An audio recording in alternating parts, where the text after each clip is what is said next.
Fala pessoal, tudo bem? Hoje a gente vai falar um pouquinho sobre vetores, certo?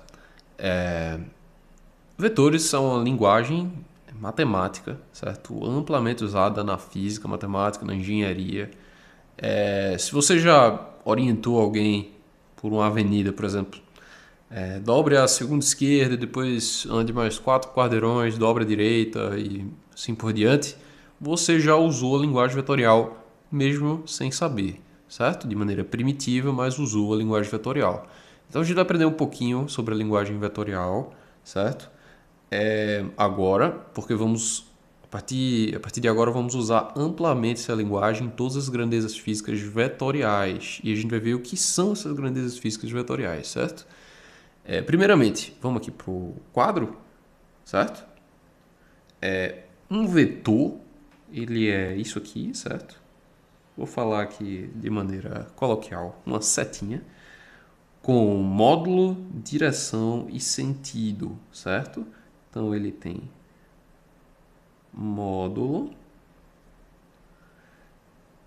direção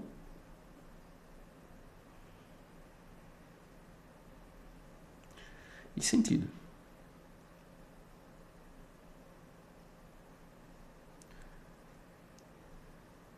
Certo? O que é o módulo? É o tamanho do vetor. Tá? O que é direção? Direção é horizontal, vertical. Tá? E o que é sentido? Pegue uma direção qualquer, por exemplo, horizontal. Uma direção tem dois sentidos. Certo? Então a direção horizontal pode ser para a direita, pode ser para a esquerda. A direção vertical pode ser para cima, pode ser para baixo. A direção norte-sul pode ser norte, pode ser sul. A direção leste-oeste pode ser leste, pode ser oeste, certo?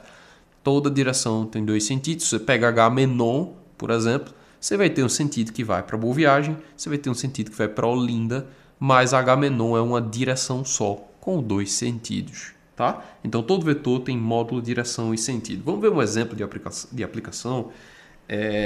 Imaginem um cabo de guerra, certo? Aquela brincadeirinha antiga, certo?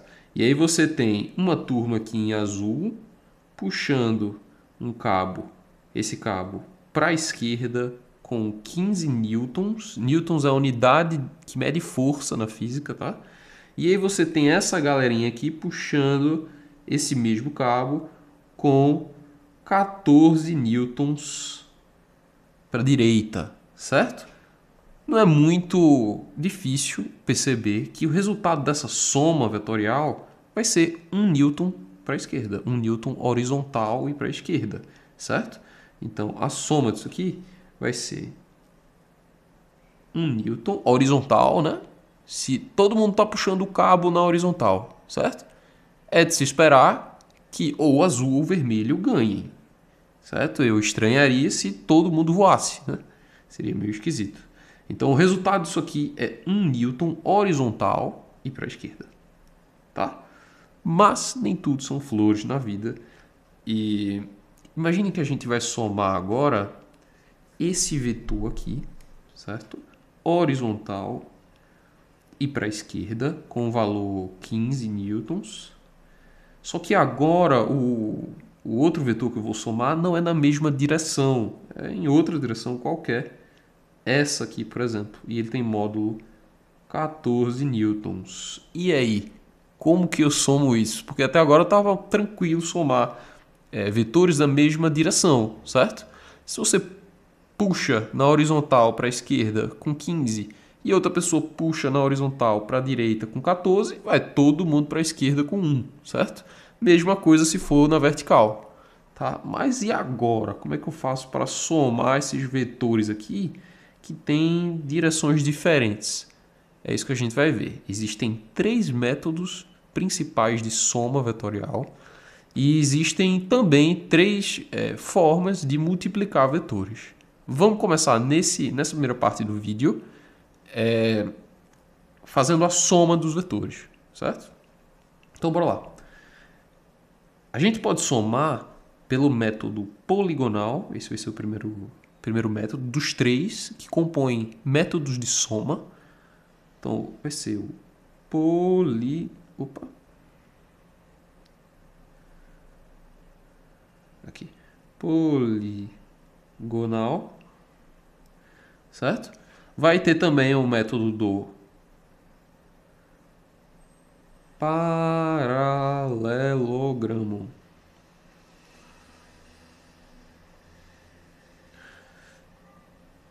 E também vai ter o método da projeção ortogonal.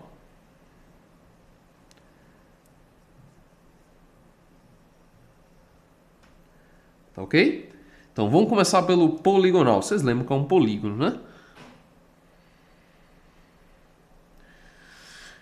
No método de soma poligonal, pessoal, primeiro, todos esses métodos, geralmente é mais conveniente usar um dos métodos para determinada situação. No método poligonal, é mais conveniente utilizar esse método quando você tem algum tipo de escala no fundo, quando você está somando vetores num papel milimetrado, por exemplo, certo?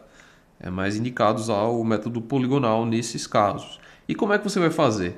Você pega os vetores e você vai colocar a origem de um vetor na extremidade de outro e assim sucessivamente. Você vai concatenar esses vetores de maneira que o resultado final vai ser ligar a origem do primeiro com a extremidade do último. Talvez eu tenha falado grego agora, deixa eu desenhar para ficar mais fácil de entender. Você tem esse vetor preto aqui, A, certo? Aí você tem esse vetor cinza aqui, B. Aí você tem esse vetor vermelho, C, certo? Como é que eu somo por esse método poligonal A com B com C? Eu vou pegar qualquer um dos vetores, tanto faz a ordem, eu vou escolher o A, então eu vou desenhar o vetor A. Depois eu vou pegar outro vetor, tanto faz a ordem, e eu vou pegar a origem dele. A origem é a parte que não tem a setinha, tá? É o comecinho. Então eu vou pegar a origem do próximo vetor que eu escolher e colocar na extremidade desse primeiro. Então eu vou pegar esse vetor B aqui, concatenar isso. Vou pegar o próximo vetor, o vetor vermelho, colocar a origem dele na extremidade do cinza, certo? E aí, uma vez que eu faço isso com todos os vetores, não precisam ser 3, tá? Podem ser vários vetores. O resultado disso vai ser, eu vou colocar em verde aqui, o resultado disso vai ser, você pega a origem do primeiro vetor que eu escolhi, que foi o preto, e liga até a extremidade do último.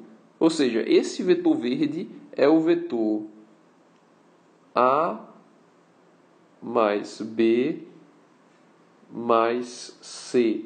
Está dando um probleminha aqui na caneta, pessoal, mas eu espero que esteja dando para entender, certo? Esse vetor verde é o vetor A mais B mais C, certo?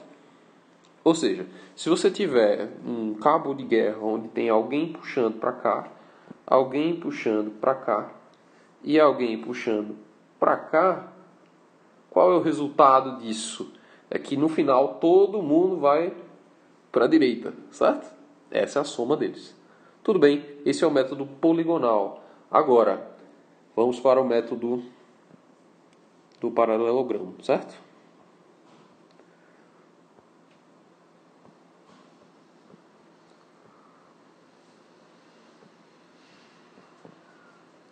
Bora lá. No método do paralelogramo, a gente vai precisar utilizar a lei dos cossenos, certo? Então, quanto que é mais conveniente usar o método do paralelogramo? Quando você tem dois vetores, certo? Então, eu vou chamar aqui o vetor A e o vetor B, certo? E você tem o ângulo entre eles, que eu vou chamar aqui de alfa, certo?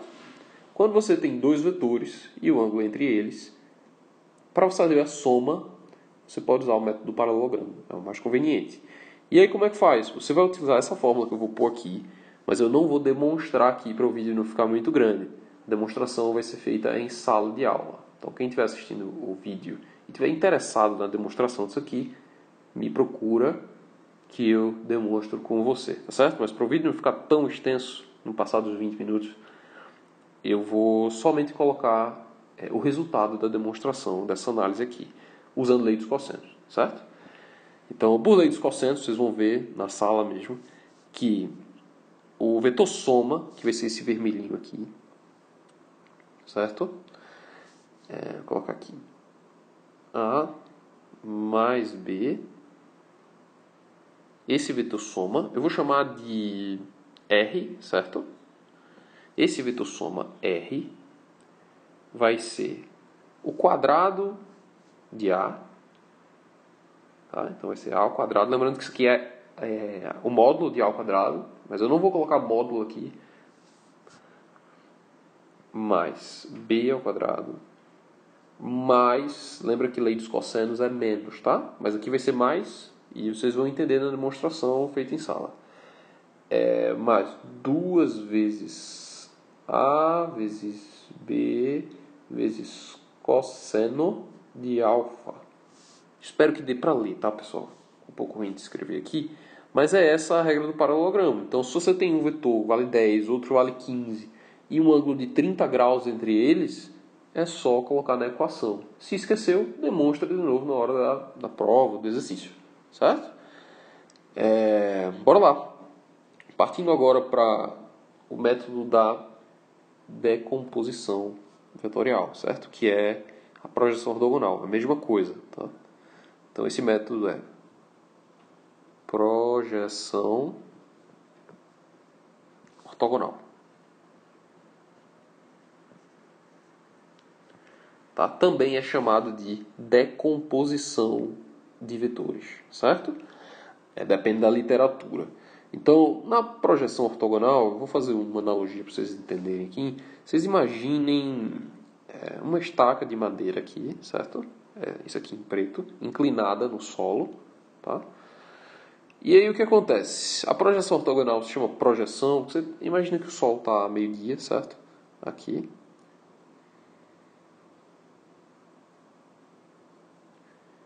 Tá? E ele vai formar uma sombra, certo? Essa sombra vai se formar de maneira perpendicular ao solo, certo? E essa sombra vai ter um comprimento menor do que a estaca, certo? O que é decomposição vetorial? Eu saber o tamanho dessa sombra. Como é que eu sei o tamanho dessa sombra? Isso aí vocês vão precisar memorizar. Imagina que esse ângulo aqui formado entre a estaca e a sombra é de alfa. O tamanho dessa sombra vai ser esse comprimento aqui, vamos chamar de L, certo? Vai ser o comprimento da sombra, vamos chamar de Lx, certo? Então, esse comprimento Lx, o tamanho da sombra, vai ser o tamanho da estaca, L, vezes o cosseno de alfa. Ah, massa, Israel, beleza. Tem como descobrir alguma outra coisa a partir daí? Tem sim, a altura. Então, ao passo que se você pega o tamanho da estaca e multiplica pelo cosseno de alfa, que é o ângulo com o chão, se você multiplicar pelo seno, você descobre a altura, que é esse tamanho aqui até o solo, certo? Deixa eu colocar aqui.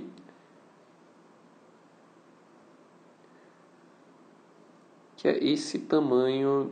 Deixa eu voltar. Esse tamanho aqui, a altura. Essa altura eu vou chamar de Ly.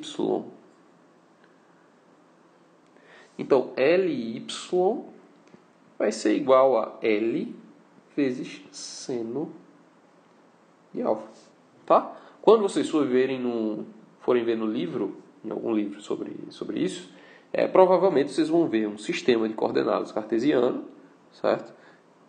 Que nada mais é do que x e y, né? Vocês lembram? Um sistema ortogonal. X na horizontal, eixo das abscissas, y o eixo das ordenadas.